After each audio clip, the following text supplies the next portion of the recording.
What's up, YouTube? This is Too Raw for TV. I know most of you, unless you're very, very young, remember Nate Robinson, three-time slam dunk contest champion, was an inspiration to short dudes all over the world, so that you can still fly. You can still reach the heights, the summits, even if you're only 5'9". Right now, Nate Robinson needs our prayers. It was 2 years ago that Nate Robinson revealed that he had end-stage renal failure. His kidneys were failing. Recently, in an interview with the Daily Mail, he admitted that unless he receives a kidney transplant relatively soon, he doesn't have long to live. Robinson, an 11-year NBA vet who played for the likes of the Knicks, the Celtics, and the Bulls, has spent the last 4 years searching for a kidney and shared he would only survive a week or two without a dialysis machine. He said, quote, "I know that I don't have long if I can't get a kidney.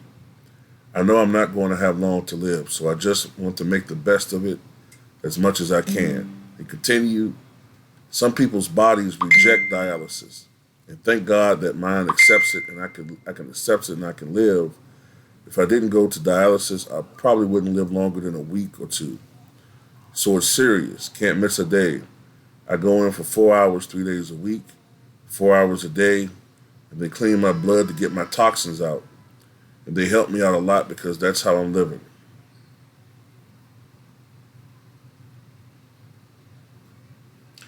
Robinson, who spoke on behalf of Bet365, shared that he deals with frequent, painful vomiting as a result of his dialysis treatment, which often leaves him hospitalized for a day or two. "The dialysis machine has been helping my longevity in my life right now, so I'm just enjoying the time where I do feel healthy. I try to get out there with my kids, see my family, and play basketball, do the things that I love.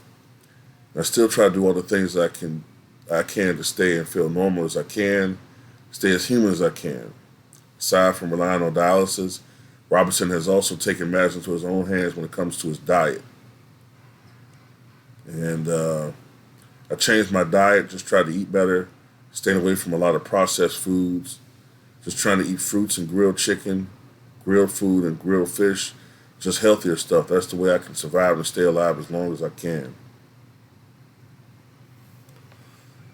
The three-time dunk contest champion, who last played in 2015, previously told the Playmaker podcast how he learned of the health problems he'd eventually face.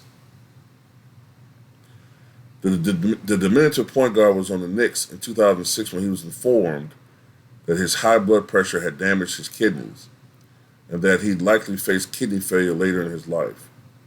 Still, Robinson went on to have a memorable NBA career featuring 6,807 points and a record 3 wins in the dunk contest. Man, high blood pressure. 2006. Wait a minute.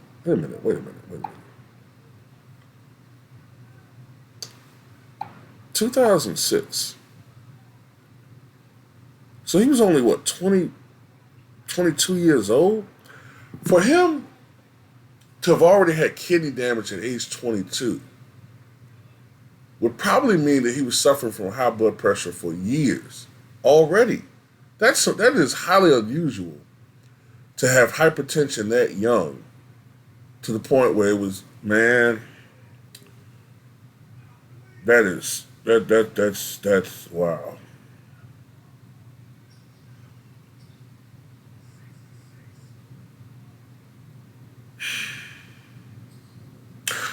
Hypertension is a scourge in this society, but it's a plague in the black community, and it's the death plague when it comes to black men.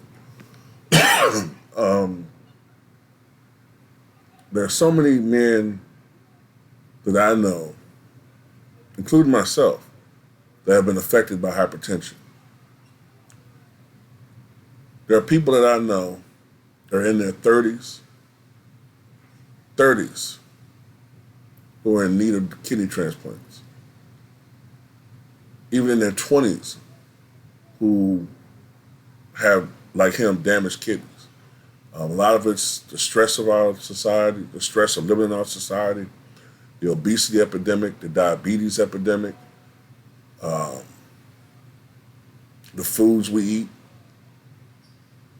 We don't drink water anymore. A lot of us just drink sodas and alcohol. That has a lot to do with it as well. Even smoking. All these things, the party lifestyle will catch up with you for the most part.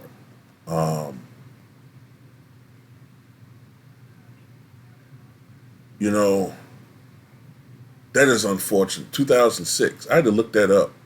Nate Robinson was 22 years old when his doctors told him that he would probably face kidney failure later on down the line. And Nate Robinson is not quite yet 40 years old. That is scary. I wish him the best.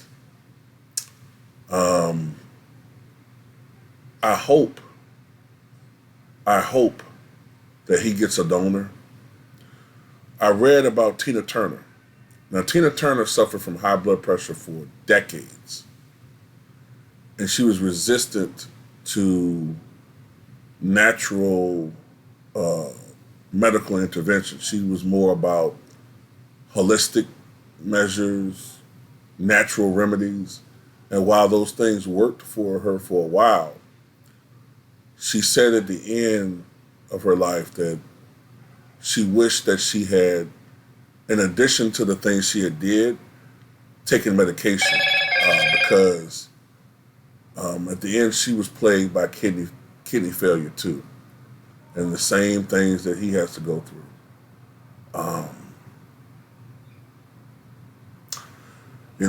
I wish him the best, man. I wish that he can find a kidney transplant because you can live off of one kidney. You don't necessarily need both, especially with a guy as small as him. He can live off of one kidney, but you got to have at least one function. Matter of fact, I think I've read that you could actually function off of a half a kidney. But with both kidneys failing, and the kidneys are the organ that filters the toxins out of our blood, you need that. It's our natural filter. It's our filter pumps. And without that, you can't live very long. And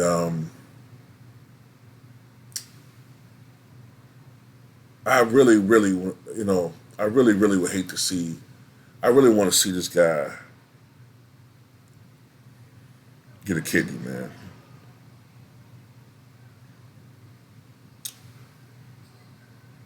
I don't know whether it's to the point where he's on a list because he's on dialysis, but eventually, if I'm not mistaken, that only works for so long, the dialysis thing. I think, I'm not an expert on this, but I think eventually the dialysis treatments become less effective and you eventually need to have, the only option you have eventually is a transplant. So he's at that stage now. He's at that stage where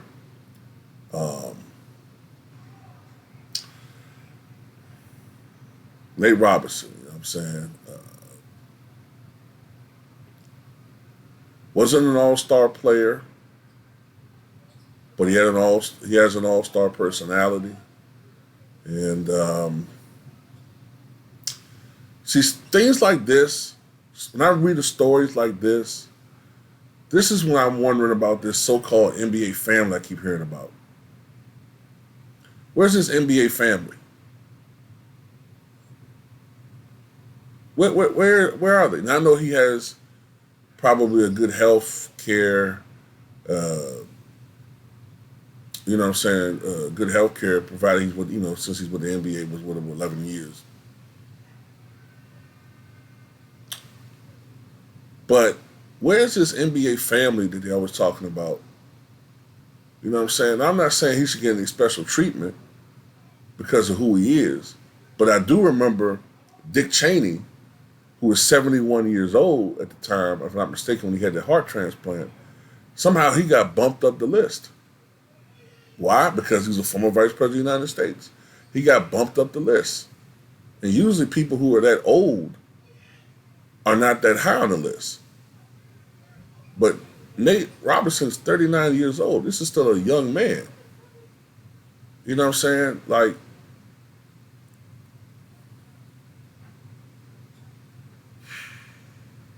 so I implore people who are listening to this video, man, if you're young and if you're at risk already, please take care of yourself. Please take care of yourself while you still can.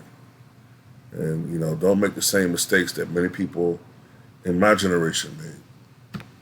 Because you see so many rappers, so many personalities who were young and reckless in the 80s and 90s die off in their 40s and 50s, maybe stagger into their 60s.